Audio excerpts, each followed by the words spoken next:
Hey, what's up, guys? This is Dan from the 4x4 podcast, and I have my wife Stephanie here with us.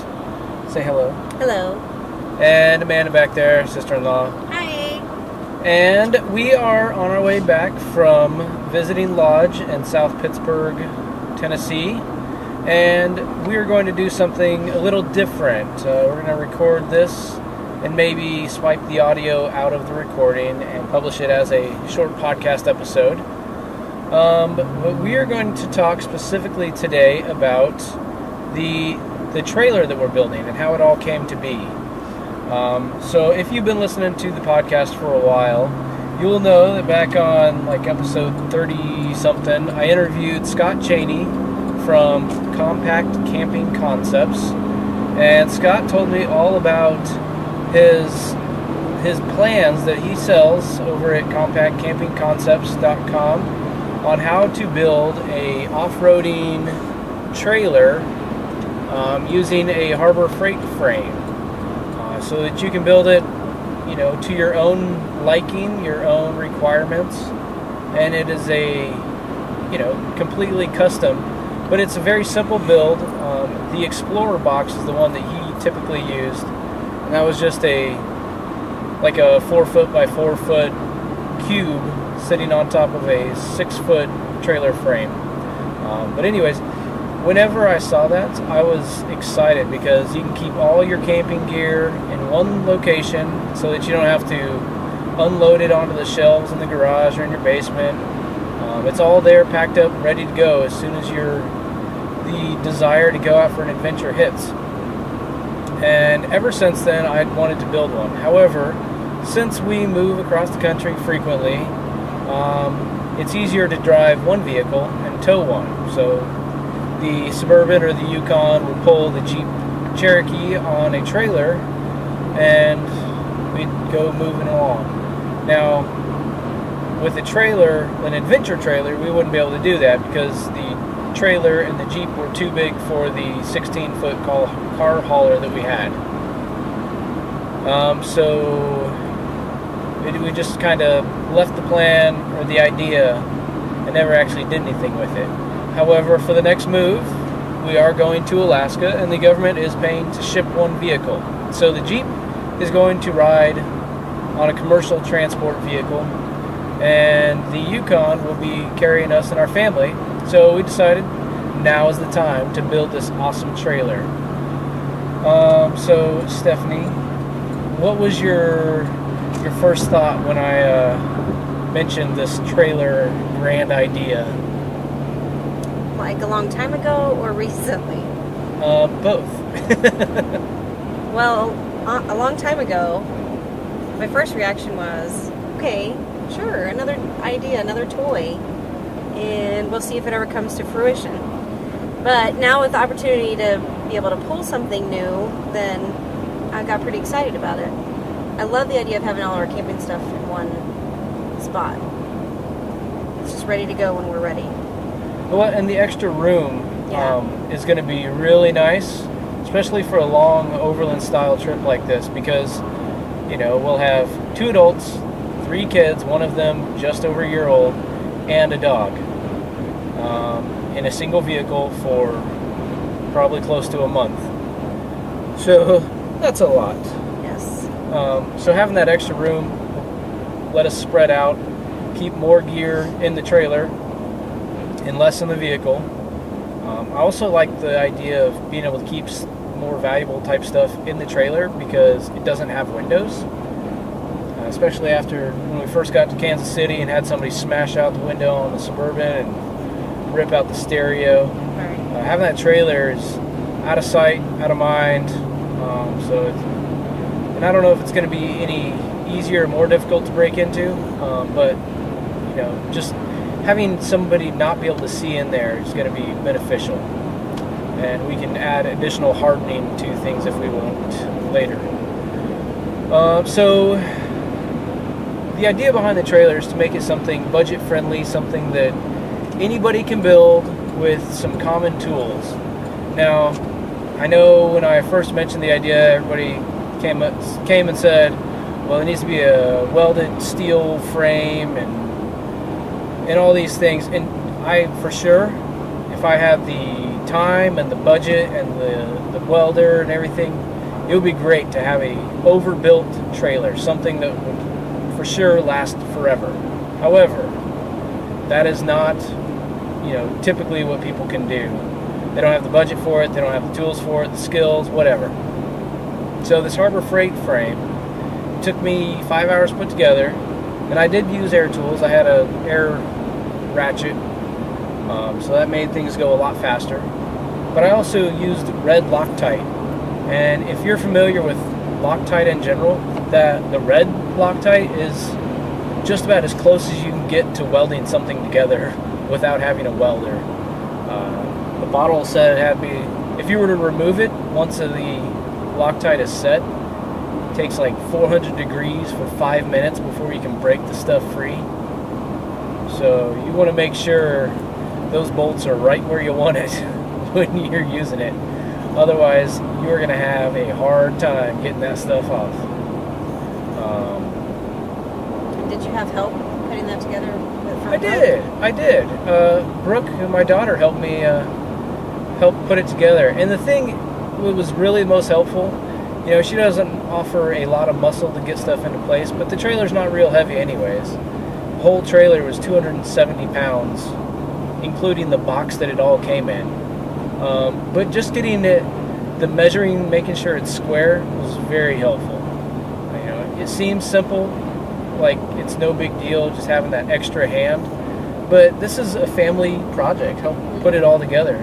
And so even a 7-year-old can be very helpful, just holding the tape measure, and especially when it comes time to start sanding things and doing the finish, just having that manual labor that I don't have to teach a lot to. Just here's the on and off button, hold it here, this is what you want it to feel like. So when we get to the finishing, I think it's going to be a lot more help. Don't necessarily want her using the table saw. That can be pretty scary. Yeah. But going back to the trailer, I asked the question on Facebook whether or not most people, would you prefer a no frills type trailer for off-roading, or something with electricity, a shower, all the creature comforts? And it was about a 50-50 split. But since this is, I go camping, I grew up backpacking, so I'm okay having none of the creature comforts. But to make sure the whole family is excited to go out camping, I want to make sure everybody's comfortable. Well, and it's one thing to be without, running water for a day or two, but for a long adventure like we're about to embark on, it's, much more comfortable. Everybody stays a little bit happier when they can have some running water. Yep. A nice shower. Happy wife, happy life. Isn't that the phrase? Yep. So, and we mentioned that on the podcast many times before. I think Wes Craiglow from Central Overland really mentioned that. And just having the rooftop tent that you could easily deploy and have everybody comfortable is going to be a huge win. So going back to the plans for the trailer, hopefully I'm not going overboard, but every project has its own little bit of project creep where all the great ideas kind of land and one more thing that you can do. So right now I've got, the plan is to have a 12 volt deep cycle battery that will have its own little umbilical cord to get charged from the vehicle towing. So I've got 0 gauge wire that will run from the battery all the way back to the trailer and be connected using the Anderson plugs to handle the high voltage, the high amperage anyways, low volt but high amperage. But then it's also going to have the T-Max dual battery setup so that the battery charges until the trailer battery is charged, and then we'll disconnect and maintain that trickle charge, maintain the voltage. But then if the Yukon battery dies, we can push the button and it will connect the batteries, it'll link them together and start using the trailer battery. Yeah. So I think that'll be smart. There's been a lot of discussion about on the build threads that I'm doing on the forums as to whether or not maybe I should have gone straight with solar power, use a solar panel setup instead of having the umbilical cord, because that does eliminate the high amperage link between the vehicles. And I think, in hindsight, I think you probably get away with doing a solar setup, a proper solar setup, for about the same price as having a dual battery setup with that big cable. And by doing solar, my worry with that is that the panel would have to be deployed sitting on the roof or something while we're towing, and it wouldn't take but a couple pieces of gravel getting kicked up from the Yukon, hit that solar panel, and then it's toast. We certainly don't want that.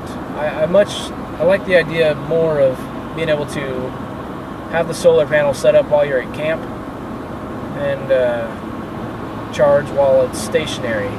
However, with this trip, we're not going to spend a whole lot of time stationary. We're going to be driving for the most part, because while, yes, the adventure is going to be a lot of fun, there is a purpose to it. Right. There is a destination that we need to get to. So we're going to be moving pretty much every day.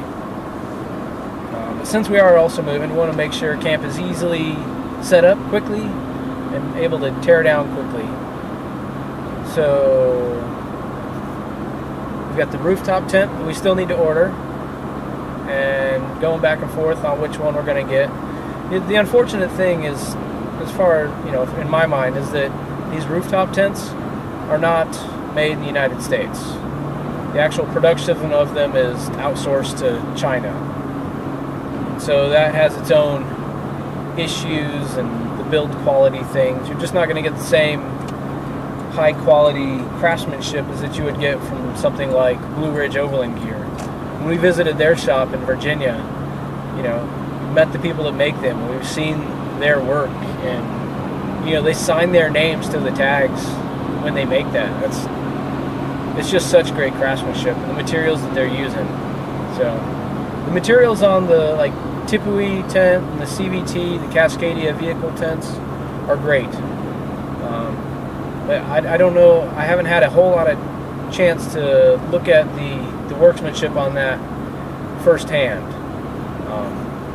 But we are going to be getting a rooftop tent, and whatever we go with is going to be the biggest variation that they make, because my girls are, I don't know, would you call them scaredy cats? Maybe. A little bit. So these tents, they come with that attachable vestibule that drops down, the changing room, I think is what it's typically referred to as. But that, I don't know that they're going to want to sleep down there. They're going to want to be up with mom and dad and be up and away and with us, away from the creepy crawlies. At least for a couple more years. Yeah, they'll eventually get to it, and then eventually they'll want their own tent. Yeah. Which is fine. They can go back and use the ground tent that we've already got. But the Cascadia vehicle tent, what is it, the Mount Rainier, actually has a room divider for the tent because it's that large. I think the sleeping area is 96 by 80 something. Yeah, I don't remember. It's larger than a king size mattress, and it has 2 ladders. I think it's huge. So we're gonna have that. Let's go back and talk about the trailer. So we talked about power, a little bit scatterbrained, probably because I'm driving. What all else? You can tell me. What all else we got so far? We have a place for the check box. We've got our little camping toilet we carry for the girls. Oh yeah, that Reliance, the fold and go. I haven't done a review on that, just because it hasn't got used a whole lot. That will definitely come in handy. Probably won't see too many pictures on that photo review of the toilet. We need to get a privacy tent too for it. Yeah. We have a place for our cooler and maybe someday a fridge. Yeah. So right now we do have the cooler. We've got a bunch of coolers, but we would eventually like to go to a a 12-volt fridge like an ARB or an Engel or something like that. And we took that into consideration when we designed the trailer. So I think we decided on the 60 or the 63 quart fridge is the one that we would eventually go to. So we measured for that and built the compartment to fit whenever we do upgrade. So just that foresight, I think, in the building of the box and the compartments, I think will pay off in the long run. That'll require less modification whenever we get to that. So we also have space for our propane tank that's going to help power our water pump, tankless water pump. Yeah, we got the tankless shower. The Triton 5-liter tankless heater. So it doesn't have pressure built into the shower. It has to have pressurized water coming in, but it uses the propane to actually heat the water.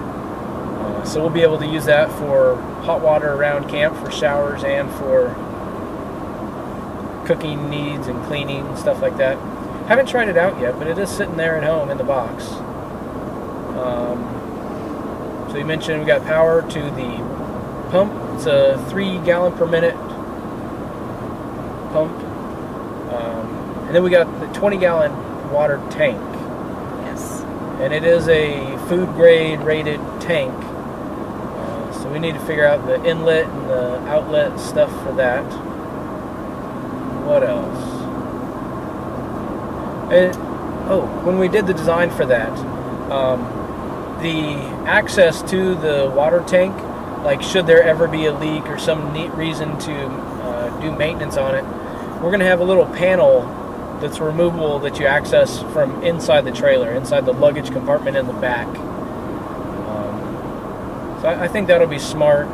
It'll be fully enclosed though from the sides, and you won't really know it's there except for the little trap door for the fill tank, the filler nozzle.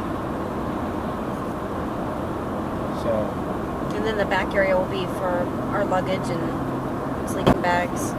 And then at the top, we're going to build a table. It's going to slide in and out. Yeah, I thought that was kind of an interesting idea. I've seen that. I don't remember what company it is that makes an aluminum table that slides into a. I think it's the Front Runner system. It has an aluminum table that slides underneath their roof rack. I thought that's a really interesting idea, and so we're going to incorporate that design feature into the trailer. So the table will slide in along the roof panel of the trailer. So you open up that back door and be able to slide the table out without having to unpack the luggage that's underneath. Yeah. I think it'll be smart. And then we'll have a rack on top of the trailer for bicycles. So that way we can pedal around camp or wherever. What else? Eventually, so the rooftop tent will go on the Yukon for this stage of the adventure, but eventually I'd like to be able to pull the trailer with the Jeep. And the Jeep already has a Garvin Wilderness rack on top, which is carrying the spare tire and whatever other bits go up there. So the rooftop tent would have to go somewhere else. So the plan is the rooftop tent will get moved to the trailer eventually. And one of the things that Scott from Compact Camping Concepts mentioned, I'm getting good at saying that, by the way. He mentions that when a lot of people, when they put these rooftop tents on their trailer, they don't necessarily think about the height requirement for that. What's our exit? 59. Okay, we got a ways. They don't think about the height requirement. So you kind of have to crouch down to climb into the tent. But that's not going to be too big of an issue because we've decided that we're going to have, our box is going to be 36 inches tall, which is a little taller than the Explorer box plans call for. Plus, we're running the same size tires and wheels as on the Yukon. So that'll give it more lift over those little skinny 12-inch tires that come on the Harbor Freight frame. Plus, we're replacing the slipper springs with a proper leaf spring with shackle setup. So it'll ride a lot smoother, a lot softer, but that'll also give a little bit of lift, unless we do a spring under setup where the leaf spring goes underneath the trailer axle. Right now the plan is to do a spring over. I'm not sure how, I know how that affects ride quality on a vehicle. You know, by running a spring under, you don't get axle wrap. But with a trailer, there's no drive shaft going to a differential providing that rotational torque to the axle and spring. So, speaking of which, did you mention the bar you're installing underneath for added support on the trailer? oh no, that was another thing. Since people were talking about the Harbor Freight frame being kind of floppy and flimsy, one of the recommendations is to add some reinforcement. So I bought a 2x2 square stick of tubing, and that will run all the way from the trailer hitch all the way back to the very back of the trailer. So that'll give it a lot more rigidity, the length of the trailer. So yeah, and that really was, I thought it was a pretty good price. I picked that up for like $48, and I think that's 11 gauge steel. So that's not gonna bend very easily. So it was cut to length for us by the shop, and then that'll just get bolted on to the bottom of the trailer.